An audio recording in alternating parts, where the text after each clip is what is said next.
ओम नमः शिवाय, हर हर महादेव, रेडिएंट गोल्डन सोल्स। अगर आपने इस रिश्ते में अपना दिल सच्चाई से दिया था, लेकिन बदले में आपको पेन, डिसरिस्पेक्ट, कन्फ्यूज़न और अकेलापन मिला, तो ये रीडिंग आपके लिए है, क्योंकि कार्ड्स की एनर्जी कह रही है, जिस दर्द को आपने चुपचाप सहा था, उसका असर अब सामने वाले की ज़िंदगी में दिखाई देने लगा है। लेकिन आखिर उन्हें क्या हो रहा है? और आपके जाने के बाद उनकी ज़िंदगी में क्या बदला है? चलिए देखते हैं कार्ड्स के माध्यम से। तो पहली ऊर्जा आई है 5 ऑफ सॉर्ड्स की। ये कार्ड दिखा रहा है कि उन्होंने आपको किस तरीके से हर्ट किया। ये कार्ड बता रहा है कि कनेक्शन में जीतने की कोशिश प्यार से ज़्यादा बड़ी हो गई थी। हर बात में खुद को बड़ा साबित करना, खुद की बात को सही साबित करना, इस तरह की भावनाएँ ज़्यादा रही हैं। आपको ऐसा महसूस कराया गया कि आपके फीलिंग्स की कोई वैल्यू नहीं है। हो सकता है सामने वाले ने आर्ग्यूमेंट्स में आपको नीचा दिखाया हो, आपकी बात समझने के बजाय आपको गलत साबित किया हो। ईगो और रिलेशनशिप को रिश्ते से ज़्यादा ऊपर रखा हो। आपने कई बार शायद अपनी बात समझाने की कोशिश की, लेकिन हर बार आपको लगा कि आपकी फीलिंग्स को नहीं सुना जा रहा है। बल्कि जब आप बात करने के लिए, सुलह करने के लिए, समझाने के लिए जाते होंगे, तो सामने वाला व्यक्ति चीज़ों को आर्ग्यूमेंट्स में बदल देता होगा। वो एक अटैक की तरह से लेता होगा आपकी बातों को। वो बिल्कुल भी सोचने समझने के लिए तैयार नहीं रहता होगा और अपनी गलती को एक्सेप्ट करने के बजाय, अपने में सुधार लाने के बजाय, उल्टे वो सारी गलतियों को आपके ऊपर डाल देता होगा। सारा ब्लेम आपके ऊपर डाल के ब्लेम गेम खेलता रहता होगा। तो अब देखते हैं कि उनकी ज़िंदगी में क्या हो रहा है। तो नाइट ऑफ सॉर्ड्स की एनर्जी बता रही है कि अभी आपके व्यक्ति की जो एनर्जी है बहुत ही रेस्टलेस है। नाइट ऑफ सॉर्ट्स बताता है कि जिस इंसान ने कभी आपकी फीलिंग्स को लेकर ज़्यादा सोचा नहीं, उसके माइंड में अब बहुत सारे थॉट्स तेज़ी से चल रहे हैं। वो बार-बार पास्ट सिचुएशंस को याद करते हैं। उनको पछतावा भी होता है कि मैंने ऐसा क्यों कहा? मुझे इतना हार्श बिहेव नहीं करना चाहिए था। अ, मैंने सब कुछ खराब कर दिया है। मैंने क्यों खराब कर दिया? उनके अंदर इरिटेशन, बेचैनी और इम्पल्सिव थॉट्स दिखाई दे रहे हैं। बाहर से सब कुछ ठीक-ठाक दिख रहा होगा, लेकिन अंदर से उनका माइंड शांत नहीं है। बहुत ही रेस्टलेस और इम्पल्सिव थॉट्स उनके दिमाग में, दिल में हमेशा मंडराते रहते हैं। स्ट्रेंथ का कार्ड बता रहा है कि उन्होंने आपकी शक्ति को कभी समझा नहीं, आपको कभी मजबूत नहीं समझा। वो आपको एक कमज़ोर व्यक्ति के तौर पे देख रहे थे। अ, उन्होंने आपको बहुत हर्ट किया है और स्ट्रेंथ बताता है कि आपने बहुत कुछ सहकर भी खुद को सँभाला है। आपने खुद के अंदर की स्ट्रेंथ को समझा है और खुद को स्ट्रॉन्ग साबित किया है। आपने हर लड़ाई नहीं लड़ी, कहीं न कहीं आपने साइलेंस चूज़ किया और खुद को वापस उठाना शुरू किया इस रिश्ते में। और यही चीज़ सामने वाले को भी सबसे ज़्यादा हिट कर रही है, क्योंकि शायद उन्हें लग रहा था कि आप हमेशा वापस आएँगे। लेकिन जब आपने अपनी एनर्जी वापस ले ली, तब उन्हें आपकी अब एब्सेंस महसूस हो रही है। जब तक आप जीवन में उनके थे, सब कुछ कर रहे थे, तब तक आपकी वैल्यू नहीं थी। तब तक तो वो अपने आप को बिल्कुल भगवान का दर्जा खुद ही देकर बैठे हुए थे। उन्हें लगता था कि वो भगवान हैं और आप उनकी पूजा कर रहे हैं। और भगवान तो फिर भी पूजा करने के बदले आशीर्वाद देता है, दिल में सुकून देता है। लेकिन वो उन्होंने तो आपके जीवन में बिल्कुल निराशा, दुःख और आँसू बस यही दिए। तो बॉटम सॉरी स्ट्रेंथ का कार्ड आपके इनर स्ट्रेंथ को दिखा रहा है और आपका दिल अब कितना मजबूत हो गया है सहते-सहते, इस बात को दर्शा रहा है। Bottom of the deck the devil है और अ, यहाँ एक बहुत ही स्ट्रॉन्ग अटैचमेंट दिखाई दे रहा है। द डेविल बता रहा है कि कनेक्शन में ऑब्सेशन है, अटैचमेंट भी है। सामने वाले के मन में ईगो, कंट्रोल या अनहेल्दी पैटर्न हो सकता है और आपको हर्ट करने के बाद वो मेंटली इस कनेक्शन से पूरी तरह डिटैच नहीं कर पाए हैं, लेकिन और यही उनकी सबसे बड़ी परेशानी बन रही है। कभी आपको याद करते हैं, फिर खुद को रोक लेते हैं कि उनको आगे नहीं बढ़ना है। वो क्यों आगे बढ़ेंगे? क्योंकि ईगो सिर पे सवार है ना, तो वो खुद से कोई कदम नहीं उठाना चाहते। फिर आपकी लाइफ के बारे में सोच रहे हैं कि कहीं आप किसी और के साथ ना लाइफ में सेट हो जाएँ और इसी तरह से वो तरह-तरह की बातें अपने मन में सोचते रहते हैं, लेकिन ईगो के चलते आगे कदम नहीं बढ़ा पाते हैं।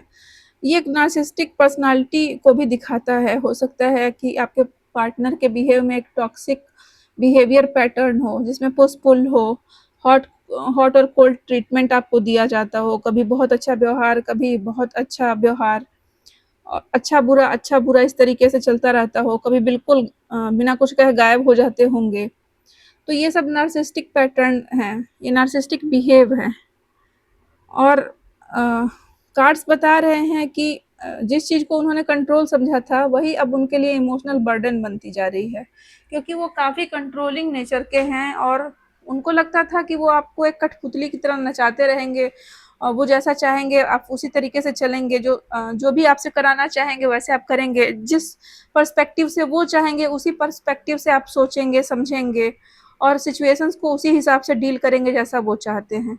तो ये एक डेविल का जो बिहेव है, ये एक डेविल का जो कार्ड है वो एक नार्सिसिस्टिक बिहेवियर पैटर्न को दर्शा रहा है।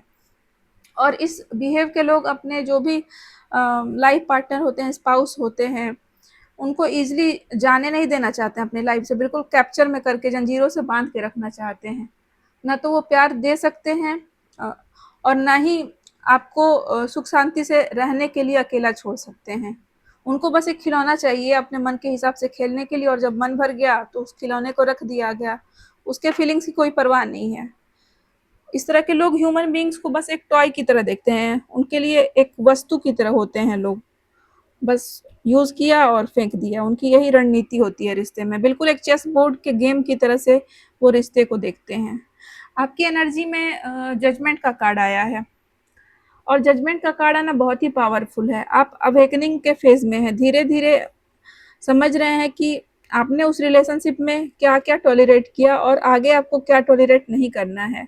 आपका सोल अब कह रहा है कि आपने इस रिश्ते में बहुत दे दिया, अब आपको खुद को चुनना है। और यही सबसे बड़ी जीत है आपकी। यह रीडिंग सिर्फ़ उनके कर्मा की बात नहीं कर रही, बल्कि यह आपके रीबर्थ एनर्जी को भी दिखा रही है।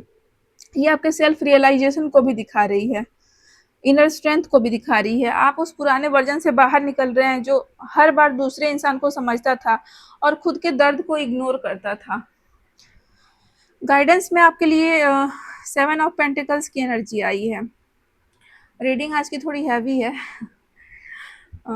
और गाइडेंस भी बहुत सिंपल सही है। जल्दबाजी मत कीजिए, आपने जो इमोशनल इन्वेस्टमेंट किया है, उसका रिज़ल्ट आपको तुरंत नहीं मिलेगा। और 7 ऑफ पेंटिकल्स कह रहा है कि आप पीछे मुड़कर बार-बार मत देखिए कि वो हर्ट हो रहे हैं या नहीं हो रहे हैं, आपके पास आ रहे हैं या नहीं आ रहे हैं, आपसे बात करने की कोशिश कर रहे हैं या नहीं कर रहे हैं। उनको छोड़ दीजिए उनके हाल पे, उनके एक्शंस के बारे में चिंता मत करिए, क्योंकि उनको एक्शन अगर लेने होते तो बहुत पहले ले चुके होते। नो एक्शन भी एक रिएक्शन होता है इंसान का। नो एक्शन की जो आदत होती है इंसान की, वो भी एक एक्शन ही होता है कि उनको कुछ करना ही नहीं है, बस सामने वाला अपनी ओर से देता रहे, करता रहे, समझता रहे, समझदारी दिखाता रहे, बस उनको यही चाहिए। तो सामने वाले का एक्शन में जो उनको मिल रहा है, बस उनको वही चाहिए और उनका एक्शन है कि उनको कुछ नहीं करना है। तो आपने अपना लेसन सीख लिया है, अब अपनी एनर्जी को अपने फ्यूचर में लगाइए, अपने हीलिंग पर काम कीजिए, अपने गोल्स पर ध्यान दीजिए, अपनी सेल्फ वर्थ वापस बनाइए, क्योंकि यूनिवर्स आपको सिर्फ ये दिखाने के लिए नहीं ला रहा है कि अ, उन्हें दर्द हो रहा है या फिर वो किस स्थिति में है। यूनिवर्स आपको ये नहीं दिखाना चाहता, यूनिवर्स आपको ये दिखाना चाह रहा है कि जिस दिन आपने खुद को चुनना शुरू किया, उसी दिन से आपकी ज़िंदगी बदलनी शुरू हो गई। अब बस जब ज़िंदगी बदलनी शुरू हो गई है, तो उस ज़िंदगी को आगे लेकर के जाइए, बार-बार पीछे मत जाइए स्टैग्नेंट एनर्जी में, क्योंकि वहाँ पे आपको स्टैग्नेंसी के अलावा कुछ नहीं मिलेगा। आपके लिए फाइनल मैसेज ये है कि अगर आप सोच रहे थे कि आपके आँसुओं का हिसाब नहीं हुआ, तो कार्ड्स बता रहे हैं कि आपकी कहानी वहीं ख़त्म नहीं हुई थी, लेकिन अब सबसे ज़रूरी बात ये है कि उन्हें कितना दर्द हो रहा है, ये तो कोई मुद्दा ही नहीं बचता है। सबसे ज़रूरी बात ये है कि आप उस दर्द से बाहर निकल रहे हैं। जिस इंसान ने आपकी वैल्यू नहीं समझी, उसे समझ में आने में भी समय लग सकता है, लेकिन आप वेट नहीं कर सकते। आपको अपनी वैल्यू समझने में अब और समय नहीं लगाना है, खुद को खोना नहीं है, खुद को पाना है। तो सेल्फ अवेयरनेस से आगे बढ़िए, सेल्फ वर्थ को समझिए, इंडिपेंडेंट होइए इमोशनली, फाइनेंशियली, अपने लाइफ पर फोकस करिए, करियर पर ध्यान दीजिए, फैमिली के साथ अच्छा टाइम स्पेंड करिए। और अगर इस रीडिंग ने आपके दिल को छुआ है, आप रेजोनेट कर पा रहे हैं, तो अपनी एनर्जी को क्लेम करने के लिए 1111, 999 और 666 से आप एनर्जी को क्लेम कर सकते हैं। न्यू बिगनिंग भी लिख सकते हैं, आई चूज माई सेल्फ भी लिख सकते हैं। तो इसके साथ ही मैं जागृति आपसे विदा लेती हूँ, मिलूंगी अगली नई रीडिंग में शिव गौरी टैरो बाई जागृति में। ओम नमः शिवाय, हर हर Mahadev. Please like subscribe the channel.